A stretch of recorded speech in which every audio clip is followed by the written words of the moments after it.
ప్రతి వ్యక్తి ఆఖరి మజిలీ అనేది శ్మశాన వాటికతోనే ముగుస్తుంది. కాబట్టి ఆ శ్మశాన వాటికలు కూడా ఒక అత్యంత సుందరమైనటువంటి కైలాస వనాలుగా తీర్చిదిద్దాలని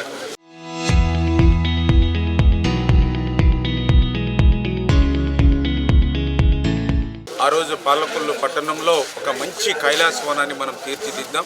ఆ మాదిరిగానే పాలకొల్లు నియోజకవర్గంలోని ప్రతి గ్రామంలోనూ ఉన్నటువంటి శ్మశాన వాటికలు కూడా ఆ సుందర వనాలుగా కైలాస వనాలుగా తీర్చిదిద్దాలి.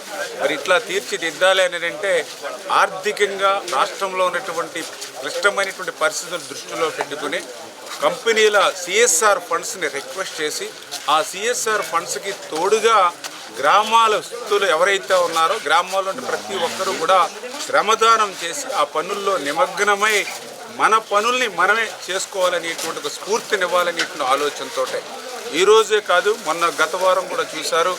ఆదివారం నాడు దగ్గర 150-200 మంది గ్రామస్తులు స్వచ్ఛందంగా వచ్చి పెద్ద ఎత్తున శ్మశాన వాటిక పనుల్లో భాగం పంచుకోవడం.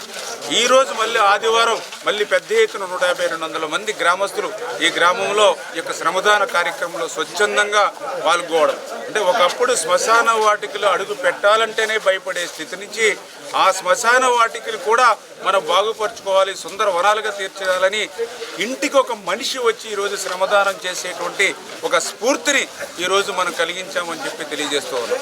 చరిత్ర సృష్టించినోడు ఇప్పుడు ఆ చరిత్రని తిరగరాయబోతున్నాడు.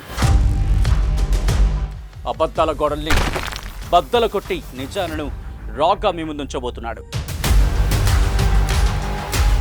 నిజమైన వార్తల కోసం వెంటనే డౌన్లోడ్ చేసుకోండి రా యాప్ని.